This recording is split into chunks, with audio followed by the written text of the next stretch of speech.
You can bet your bottom dollar. Great programming coming up next on the Stewart Media and Entertainment Network. Stand by. Hold on.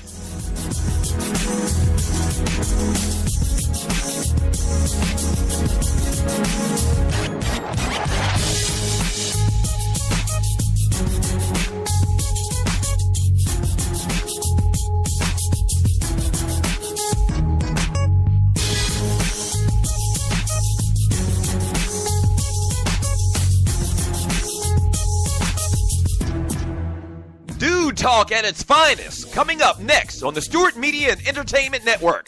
In about 2 minutes, stand by.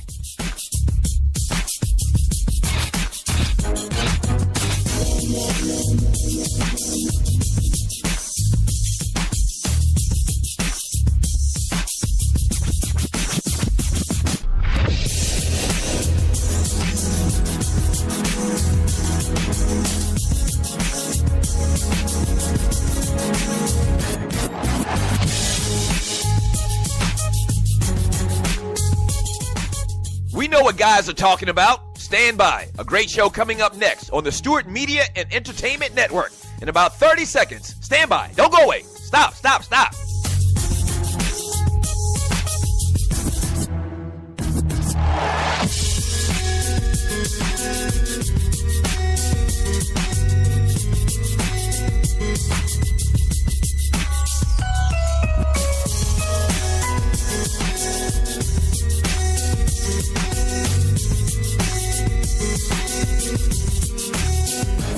If they're talking about it at the barbershop, we're talking about it here on SME.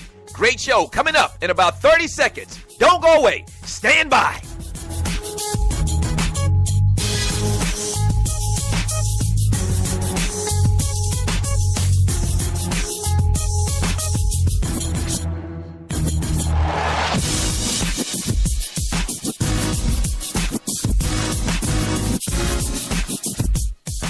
It's time. Sit back, relax, and enjoy. Another great product on the Stewart Media and Entertainment Network. Yeah!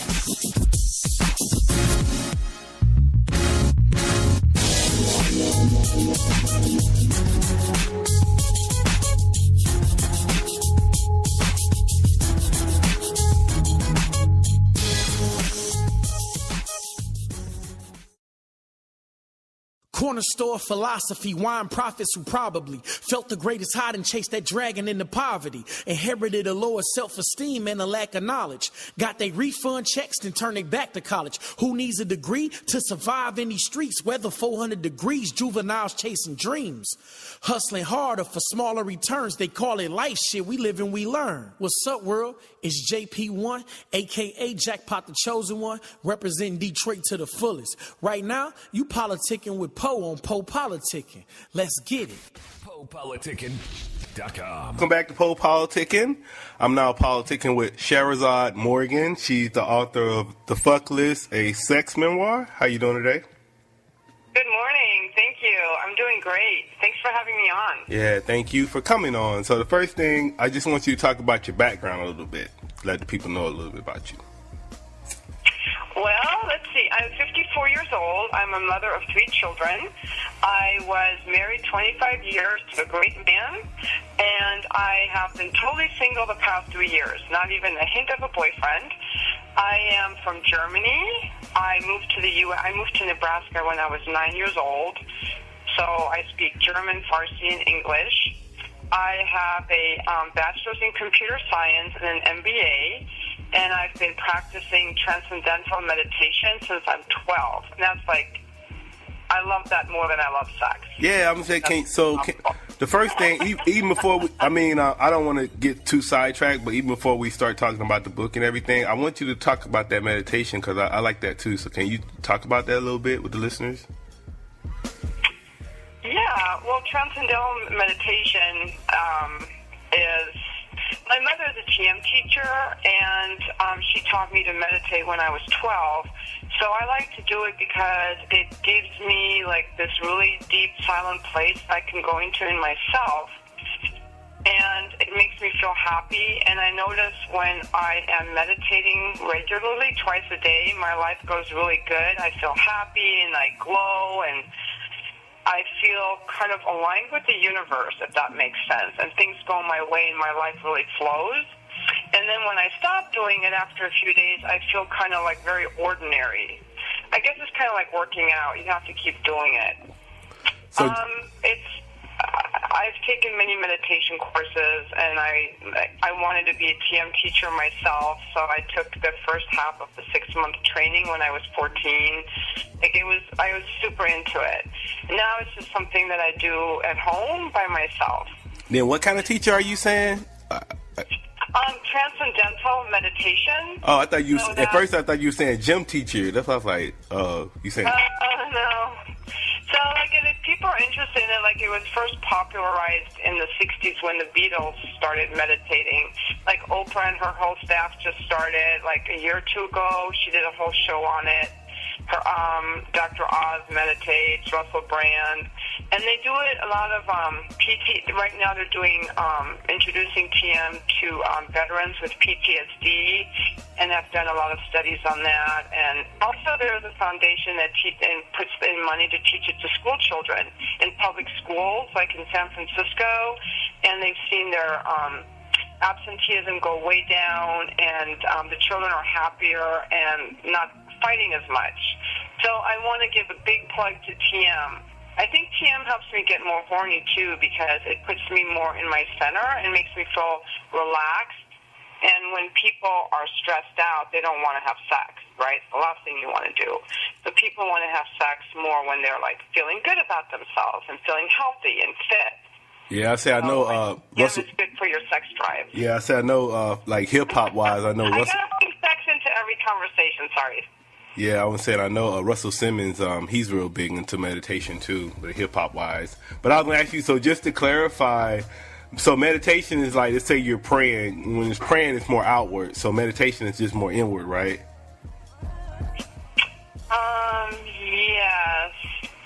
Well, prayer can be inward, too. If you think that God is a being in the sky, it would be outward. And if you feel like God is within you, then it would be inward, I guess. Mm-hmm. With meditation, with the TM practice, I have a mantra that I say to myself. And I don't focus on it. So the way that we're instructed is when we start thinking of something else, it's okay. You don't have to focus on the mantra. So it's very effortless. And so when we notice we have other thoughts coming in, it's okay. Then we just easily go back to the mantra. And so it's like very effortless, and that's why I like doing it. Okay. Easy. And then also, I want to ask you about something too, because it kind of stuck out to me when you first introduced yourself. So you were saying you was married 25 years and you got a divorce, so, that's a long time. So why did you end up getting a divorce? After the kids were grown up, I wanted to, I noticed my husband again. And in my late 40s, I started getting horny again. Like, we had separate bedrooms most of our marriage. I got really interested in him again, and it was also right after I quit my 10-year Vicodin addiction. So I really woke up to life. The kids were older, and I really tried to reconnect with him, and I wanted to have sex with him, more connected sex, more intimacy, and he didn't want that, even though he really loved me. I think I'm just going to speak on his behalf. He wasn't interested in it, and I think he was afraid of it, right? Like, the intimacy I wanted was just like pushing on his edges outside of his comfort zone. And I got tired of him telling me no to sex and no to kissing and no to just being close. And one day, you know how when someone's always pushing you away, one day you stop wanting them, and that's what happened. So one day I didn't want him anymore. It was just like, I just didn't want him anymore. So I moved into the guest room, and 2 months later I moved into my apartment. Mm-hmm. And then he's remarried now, so it's all good. Yeah, then I'm not trying to, you don't have to answer if you want to, but I'm just trying to, dig deeper into the interview. So I just want to ask you about the addiction. Like, where did that come from? Like, why do you think you was addicted to Vicodin? Well, I welcome all of your questions because I want to share my story, and I am not afraid of any of your questions, so you can ask me whatever you want. All right. And so that, I was, I started doing that when we moved to San Diego. I guess the kids were all in school, and I was home alone all day, and I was lonely, and I remembered an article I'd read in the Wall Street Journal earlier, like a year earlier, about buying hydrocodone online. And at the time I read it, I thought, I can't start an addiction. I have kids to raise. But there in San Diego, all alone all day, I was lonely and I wanted something, and I didn't have my emotional needs met, okay? I didn't have a close relationship with my husband. I didn't go looking for friends. So I just turned to those pills, like Mother's Little Helper, and I just gave myself permission to feel good through those pills. And then I needed more and more and more of them because, I developed a tolerance. And by the end, I was taking Norcos. So one Norco would be like 2 Vicodin. So by the end, I was taking like 30 to 40 Norcos a day. And I was getting them all from the doctor. So I was like, had lists of which pharmacy and which doctor so they wouldn't find out about each other. And it was a way for me to get my emotional needs met. Really, like, they were my lover and my best friend, those pills. And what they did to me is they numbed my body and they numbed my heart. Yeah, because you were saying like they let me still function. Sorry? Yeah, cause I'm saying because you was really you was on that love and affection, so it was numbing you not getting that. Yes. Okay. So I was still like giving affection to my children. Like I was very physical with my children. I hugged them all the time. I didn't have that with my husband. My husband I never hugged once. But I said you need that from a man still. That's the thing too. Sorry? No, I was just saying you need that from a man still because you were saying you had it from the kids, but I said you still was missing the man's touch. Yes. But the interesting thing was, during that time, I didn't want his touch because we were not really close. We were like a teen raising our children, and I wasn't looking for it from him at the time. I had stopped looking for that from him. I had stopped years earlier wanting that from him. I wasn't going to cheat on him, and I didn't know where to get it, right? So I was no longer trying to get that from him. He was the dad. He was, the guy who loved me, but he wasn't like a man I wanted to be close to. All right. So why did you decide to write the F list? No, it's not the F list. It's fuck list. So why did you decide to write the fuck list? Yeah.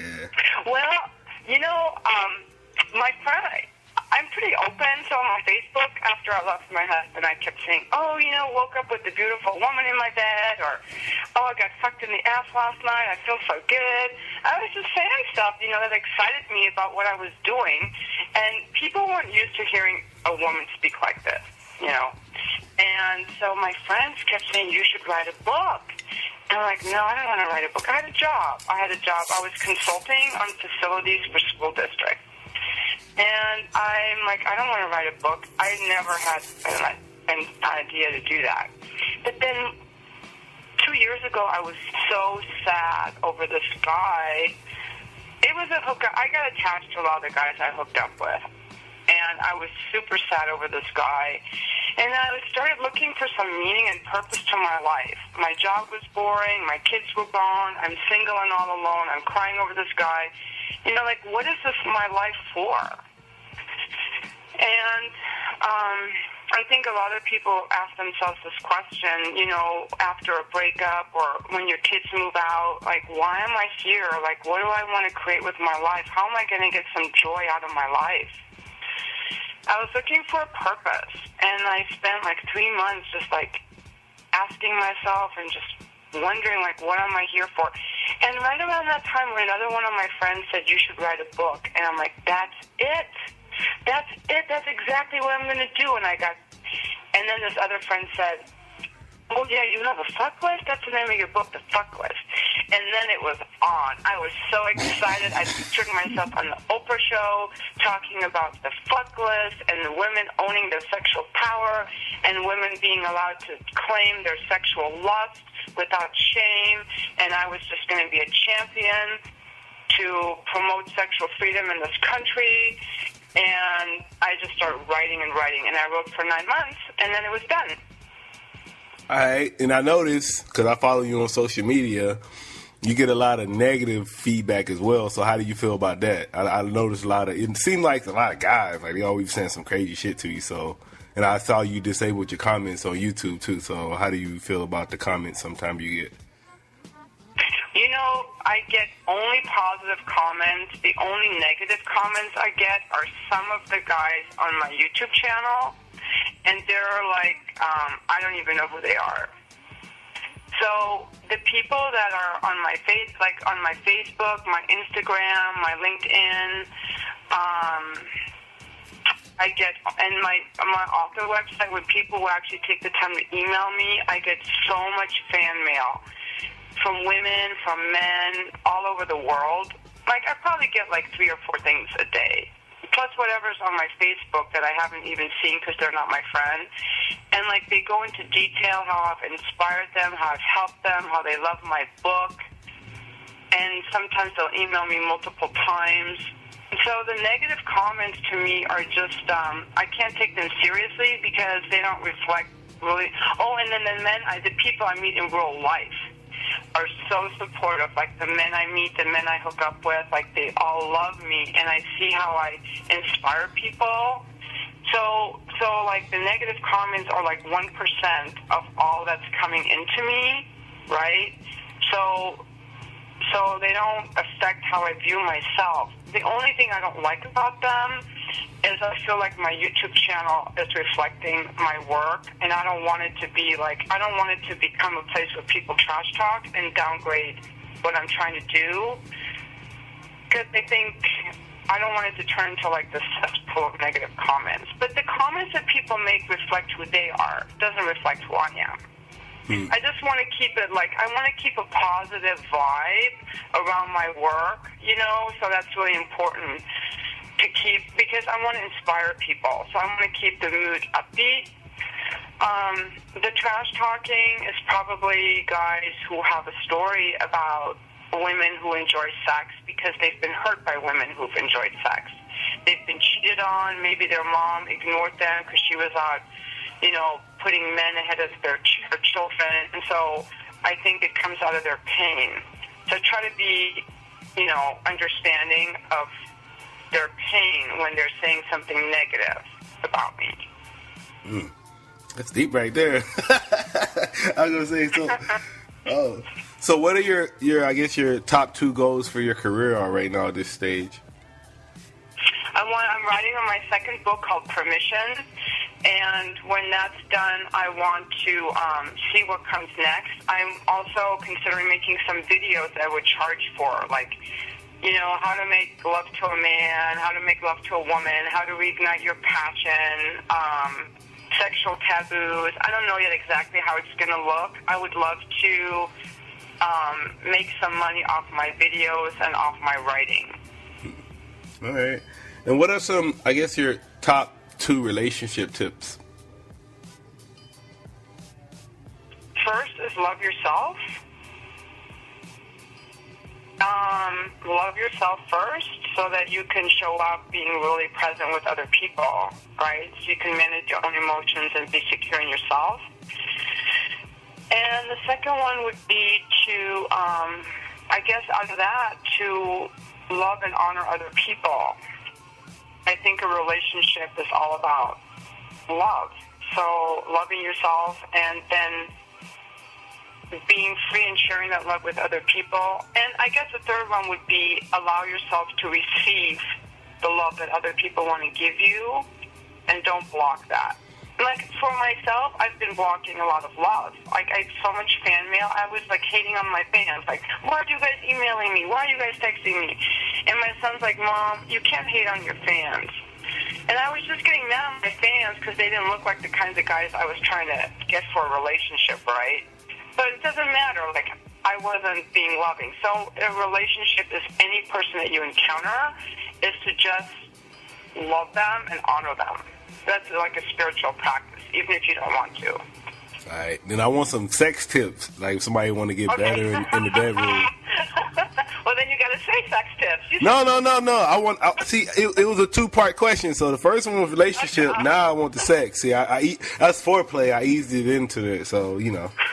I was surprised you didn't start the interview with sex tips. Oh, no. I got to ease. Foreplay. We got to ease it into, Okay. Well, on the sex tips, I think, just from having talked to a lot of men, I hope that there are women listening to this. The number one thing is for women to own their sexual lust and to enjoy themselves in the bedroom, to love their bodies and to love their pleasure. There's nothing worse than a woman who can't enjoy the man she's with because she's worried about, a freckle on her butt or a roll on her thigh. So to just allow yourself to just get lost in the pleasure. And to, I think good sex isn't about a technique, like lick the dildo, lick the cock this way or that way. That's maybe the next question. Good sex is about your attitude. It's about how you feel about sex, your beliefs about sex, your beliefs about pleasure. That's the core of it. Who you are on the inside. Okay, so, and also how fit you are. Like, guys who are really heavy will just lay there in bed. They can't watch me giving them a blowjob because their stomach is covering up the view. So guys who are really lean can move better in bed. They can engage more. They can move better, right? So who you are, how fit you are, how you feel about yourself, how, if you're stressed out or tired, it's not good. So love yourself. Claim your sexual power and lust and desire, and know that's hot. And know that the more you claim it, you're going to just turn your partner on. Do it for your pleasure and your partner's pleasure. And be healthy and fit and have fun. So your attitude, that's the number one sex tip. And then what do you, just a little briefly, just talk about what you mean by healthy and fit.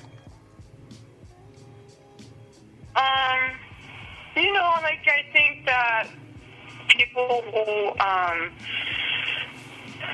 the other day I had a hookup with a guy in his early 40s who's like super lean and fit, and it was amazing sex for me. I don't usually see guys like this very often. He does a lot of triathlons, and he does yoga, and he surfs, and he was tall and lean, like a really fit body. So, for example, the average guy, when he goes down on me, like he wants me to lay down, and he'll just like get between my legs, and it's kind of boring for me. I like it more when a guy is confident, just bends me over the bed and goes down on me or bends me over. But this particular guy, because he's so used to being in his body and moving, like he had me sideways on the bed and he spread my legs apart and then he just bent over so like he was sideways to me and he had one hand on my foot. Like I've never had a guy position me like that. And it's just the way that they move. I've had other really lean guys, like they move around a lot in the bed. When you're comfortable moving your body, because you're moving your body anyway, you move your body a lot different in the bedroom. Yeah. So like heavy guys will just lay there. Hey, there's not a lot of movement, and I like a guy who's limber who can really move. Hey. I like the energy that a guy brings. The energy a guy brings, is just huge turn on. I like it. Do you want to know what else I like? Because I'm getting carried away now. I don't want to. No, I was gonna say time out right quick though, because I'm a heavier guy, but I go hard in the paint, so I don't know. So I was gonna say you can't. Hey. I was gonna say, hey, that don't apply to every big guy. So shit. And also when their stomachs are really big, like if I'm riding a guy. I like to lay on top of the guy, and have him deep inside me. And when there's a stomach in the way, I can't lay flat on him because the stomach's in the way, so I can't get all of his cock inside of me. That just depends on how big the cock is, though. Get harder. Like lean guys get super, super hard, and I like a hard cock, and it has to do with the blood flow. So I like sex with lean guys better, but that's just me. But there are exceptions to the rules. There's always exceptions to the rules, so, What's that? I said there's always exceptions to the rules. Oh, yeah, I know. Of course. I'm sure you're awesome in bed. Yeah. I just saying like what I personally have seen, and I mean I'm generalizing. Yeah. And I like it when men grab me really tight and squeeze me and grab me. That's what arouses me and turns me on. And it's really cute because... You talking about like choke? They choke your neck? You talking about like choking you? That's what you talking about? I like to be held down without pain. I like it when a man holds me tight, puts his arms around me, holds me tight, grabs my ass, puts his hand around my neck on the back. You know, just like handles me and holds me tight. I like it when I'm like when we're having intercourse, I'm on my stomach and he's laying on top of me, you know, and I'm totally engulfed by his body. It's like so nice. He's breathing in my ear and I'm totally engulfed by his strength. Okay, so I hear what you're saying. I'm getting turned on now, huh? No, I hear what you're saying, and you saying you like this and you like this. But what if you with a guy and he say, "Shit, I like doing what I like doing, and I'm just gonna do what I do." So you know, you know. They never do, but they never do because the man. Well, my experience with men is limited to hookups. Okay. Because I just hook up with guys. I've never had sex with one man more than 3 times. Mostly it's just one time. So I don't know what it would be like in a relationship or with someone who's a regular hookup buddy or someone I have feelings for. I'm talking about just the first hookup sex. So my repertoire is really limited. And the men always get turned on when I get turned on. Like when I get really turned on, sometimes they'll just come like unexpectedly. They always tell me I get turned on when the woman is turned on. And I'll tell them how I want the penetration. Like, I'll be like, go deep and just stay deep and barely move. Just, like, move a fraction of a millimeter. Just give me that deep pressure. And they'll do it, and they love it. Or whatever I tell them I like, they always like it. So I think that for men, maybe...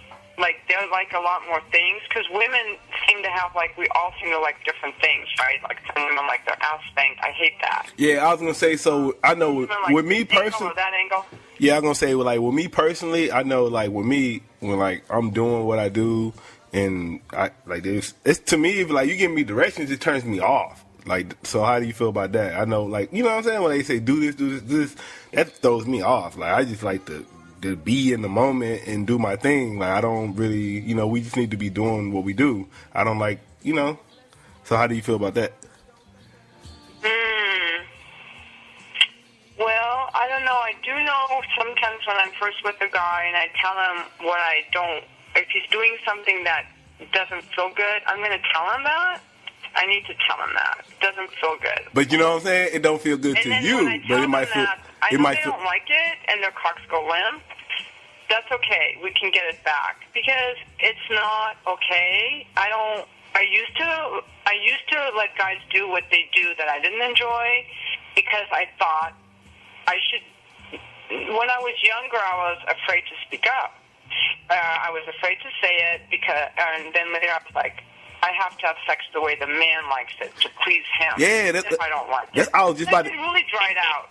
And then also, I would think, well, maybe other women must like this, so I should like this. Or I would think, well, maybe I will get to like this if I just endure the unpleasantries of this and the pain of this. Maybe I will eventually like it. I don't do that anymore. I don't let the man be the authority over my sexual pleasure. So if I don't like something, I'm going to tell him. And if he loses erection, that's okay. We can get it back. And if he likes doing stuff that I don't like I had a hookup buddy that loves me to choke on his cock, it turns him on. Like, he can't come any other way. But I don't like that. There's some girls who will. So I don't hook up with him anymore because our sexual styles are just too different. Yeah. If I'm in a good role with someone and we're just moving and grooving, there is no need to talk. So I can totally see how it would turn you off, but then again, I don't think a woman should have to have sex that she doesn't enjoy either. You have to say things in a way to not make the man feel diminished. It's just like, I don't like this, not like you're bad for doing this, because another woman is going to like it. Yeah, so you kind of answered my question, because I was going to say, well, if I got some shit you just don't like, then we just should be separate. That's what I was going to ask you. Yeah, exactly right. Because, like, I'm very vanilla in the bedroom. I don't like kink. I don't like BDSM. I don't use toys.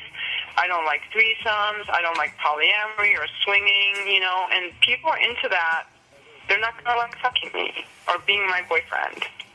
So they should find somebody else that they're more matched with. I don't like really rough sex or objectified sex. I don't like it. Like, there's some girls who just want to start out in doggy style, and that's all they want. I like it to be a lot more intimate and connected. So to me, I always like to start with sex. If a guy fucks me good in the bedroom and the energy's good, then I'm like, the sex was good. Maybe I want to date this guy. Yeah. The sexual styles are so different what people like.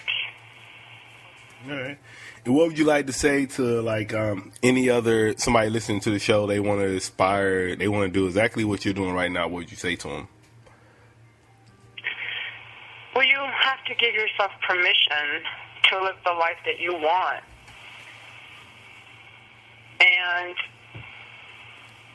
And once you do that, I think that you can be really happy and discover a whole new life. That maybe that people, I think a lot of people live a life based on how they should, and they haven't discovered who they really are because they're trying to fit into some expectations they have of themselves or pleasing society or other people. I also want to say that I was taught that men would never respect me or like me if I was a slut. I guess you could consider me promiscuous or a slut.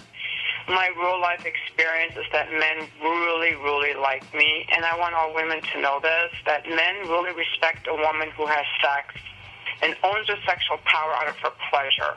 Not to get approval, not to get attention, not because she's drunk and looking for something to fill her time. But a woman who wants sexual pleasure and goes after it is hot, and men like that. So give yourself permission to go after it. That's all. All right. What would you like to say to your fans, people who have been supporting you so far? Oh, my gosh. I just want to say thank you very much to everybody who sends me emails and nice comments, because that makes me feel loved, and it makes me want to keep doing what I'm doing. It makes me feel like it helps me get rid of the shame that I have still about what I do. I have some of it too, so all the fan mail is letting me know that I'm doing something good and not something bad. And then any new listeners that are just not listening to you, let them know why should they follow you on your journey right now. Well, I don't know if they should, but they could check me out and see if there's something there that could inspire them. I think that, what I do that's different is I share my story and my feelings and my weaknesses, honestly, and I think that we can all discover ourselves more and learn about ourselves when we share each other's stories. So yeah, just check me out, and I have my YouTube channel, Schahrzad Morgan, and my book. I don't know how to talk people into checking it out. I guess if you're interested in sex, you may just want to check it out anyway. And also, guys want to check out my nudes on my webpage, fucklist.com. I have a nudes gallery on there with my pussy shots and stuff. Tastefully done. Yeah. All right, I want to say thank you for coming through Politicking with me. Oh, thank you so much for having me on. You're welcome. Appreciate it. I want to give you open mic, so was there any question that I didn't ask you that you want to ask yourself and answer?